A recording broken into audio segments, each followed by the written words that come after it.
ती लोकल आणि मी मधली पुढची एक गोष्ट सांगते मी. मला या लोकल ट्रेनमध्ये मिळाली होती ही व्यक्ती, त्यांच्याबद्दल सांगते. सांगा कशी वाटली गोष्ट. टायटल आहे कोण आहे ती. कोण आहे ती. सकाळचे 8:21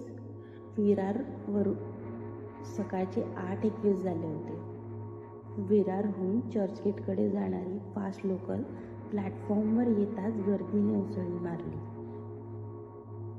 कोणी ऑफिसला निघालं होतं, कोणी कॉलेजला, कोणी आजही रोजच्यासारखी आपली जागा पकडण्याच्या नादात.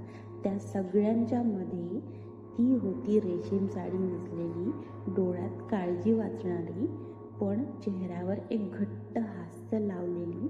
मी तिच्याकडे पहिल्यांदा पाहिलं तेव्हा वाटलं कुठल्या तरी कार्यक्रमातून आलेली असेल, पण जरा वेळात लक्ष आलं ती लोकलच्या दरवाजाजवळ उभी आहे, एखाद्या कलाकारासारखी नव्हे तर जगण्यातल्या एका हक्क गाठणाऱ्या एक तृतीयपंथी.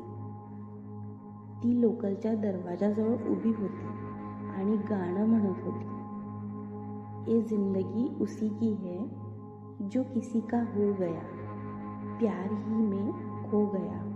ये जिंदगी उसी की है जो किसी का हो गया, प्यार ही में खो गया. ये बहार ये समा कह रहा है प्यार कर, किसी की आरज़ू में अपने दिल को बेकरार कर. जिंदगी है बेवफा, लूट प्यार का मजा.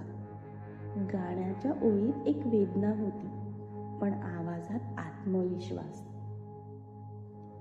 सगळे डोळे उघडे ठेवून तिच्याकडे बघत होते, पण कोणीच तिला नीट ऐकत नव्हतं. बऱ्याच जणांनी नजरेनं तिला टाळलं.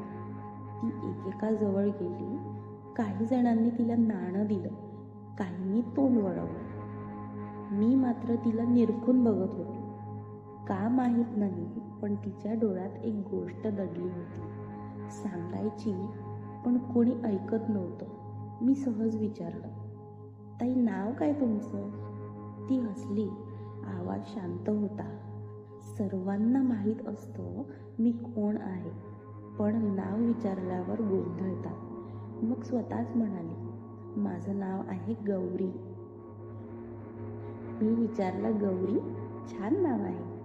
ती म्हणाली, नाव छान आहे, पण लोकांच्या नजरा छान नसतात. तेवढ्यात लोकलने नालासोपारा पार केलं.